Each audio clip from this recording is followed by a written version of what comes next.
Hello guys, welcome back. In this section, let's continue in our tutorial how to prepare your project to deploy on Heroku. Okay, so um, we stopped last class right here. So now we are going to install the Django static plugin. By default, Django doesn't serve any static file. Okay, Django just will care about Python files. So we need to provide for our server one way to serve static files. That's why we're going to use this plugin. So as it says here, this is a simple Django middleware utility that allows you to properly serve static assets from production with WSGI server like Unicorn. Django doesn't recommend the production use of static file server for a number of reasons. There exists, however, a lovely WSGI application aptly named static. Okay, so it is suitable for production using like Django. Okay, so that's why Django by default doesn't serve any static file, and then we need to use an extra application or an extra plugin for that. Okay, so that's the guide that we are going to use because it's very simple to use, and you probably not gonna have any problem with that.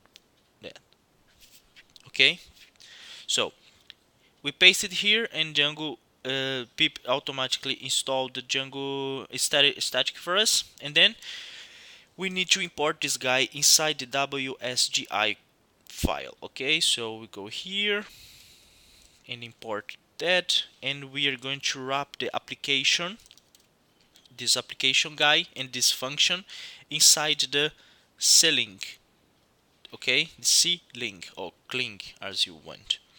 Okay, so what it is going to do is every request that comes from the the user to the server, first the ceiling will evaluate it is if it is a static file. If it is a static file like a image, one asset or one JavaScript or one CSS, it will return by default. If not, will redirect to a normal Django request.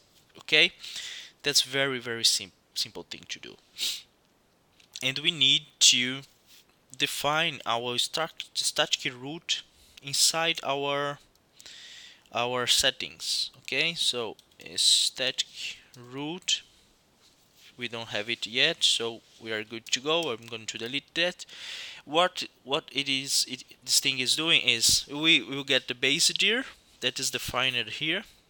This variable basically has the base of the path of our project, so we get the path in the operational system where this project is, and then we'll say, okay, all my static files will be inside a folder called static files.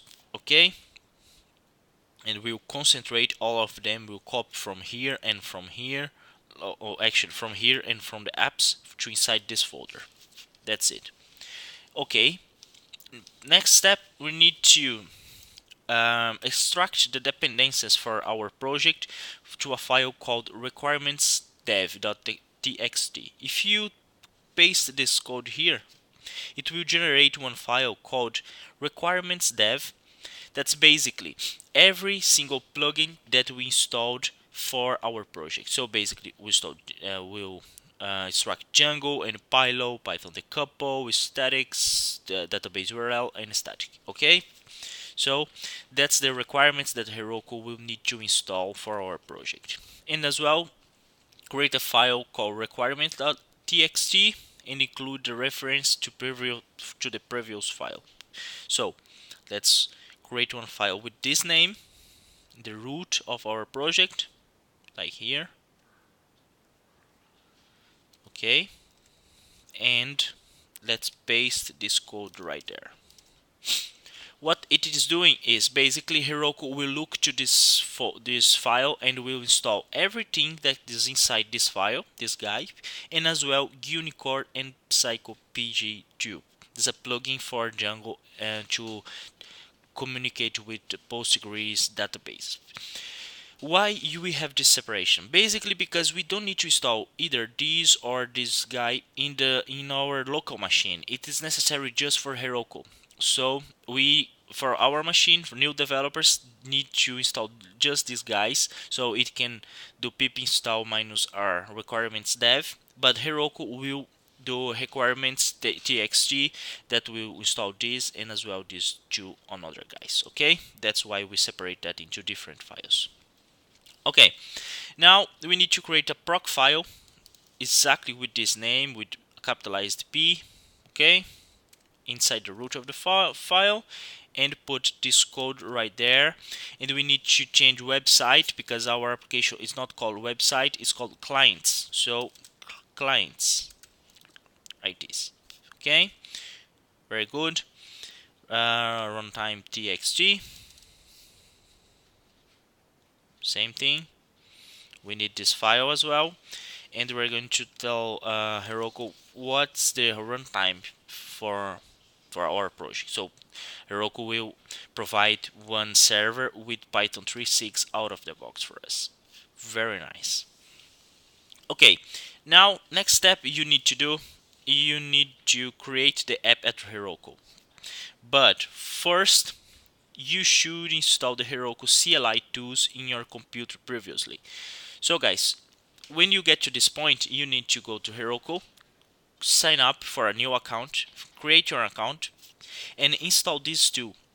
This tutorial has detailed, like step by step, how to install the Heroku CLI. It's very simple thing to do. Okay, you need to basically download and install. For Windows or for Linux, here has all the steps that you need to follow. It's not a big deal. Okay, so you create your account and you install the Heroku CLI. Okay, in Mac you can do brew install, and Windows you can download the installer right here. But for Mac you have the installer as well that you can just download and continue. For Ubuntu is the most simple one to do. You just do sudo snap install Heroku. If you don't have a snap, you can do apt-get install with snap. It's not a big deal. Or you can install using wget. It's very simple thing to do. Okay, but don't worry, if you have any problem, put her right here in the comments that I'm going to help you. Okay, so once you have the Heroku CLI installed, if you do Heroku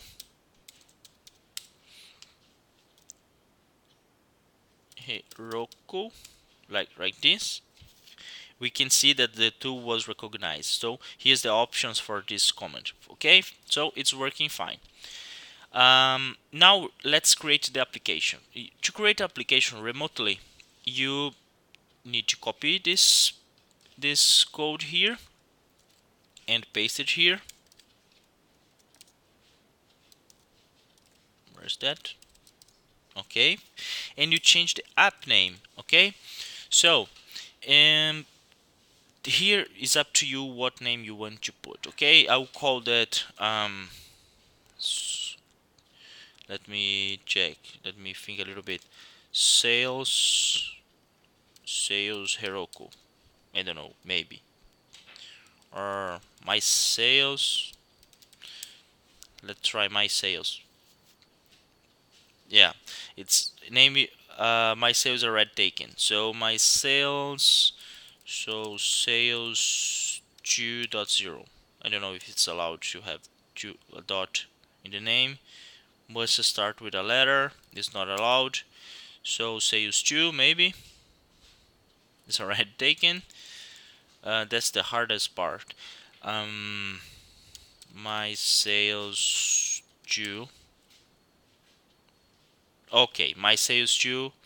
It's okay. I'll copy this thing here, and then because we need to save this URL, okay, so I'll create a new node right here. New node. Okay, I need both. Actually, I don't need the repository URL anyway, but let's put it here. Okay, guys. So now we created this application remotely on Heroku, in my Heroku account. Okay, so now we're good to go. Include your address into the allowed host in your settings. So in settings we can see that we have this allowed hosts. Okay, Django will accept requests just from the hosts that you listed there, so that's why you need to copy and paste your domain. You know that like Heroku, as I said, provides to you to us one domain or one subdomain out of the box for our application. So it's a very nice thing because you don't need to deal with IPs and so on. We have like a readable name. So you just include it here. And as well, to run locally, you should include localhost 8000, okay?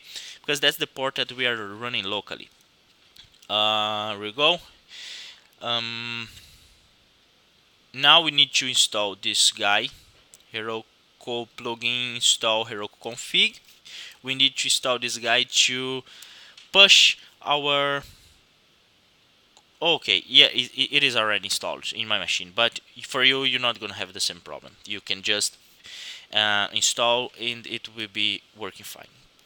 This guy will be help us to push our .env configuration to Heroku. Okay, and now sending configs.env to Heroku. So we go here and we copy and paste this code.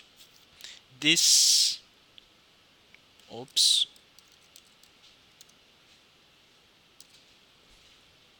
Okay, I see. I have this thing twice. It's this second one. Okay, Heroku config push. Heroku config push. It will do. Let me check what it's complaining.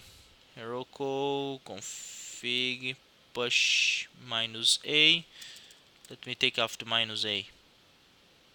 Okay, without minus a is working fine. I will update the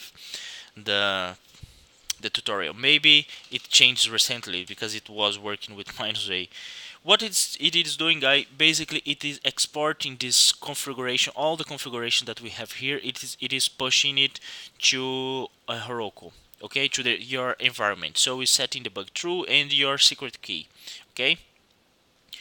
Here we go. If you want to check what Heroku has on remotely, you do Heroku config, and we say you show what Heroku has online. This basically you can check if your configuration was exported. Okay.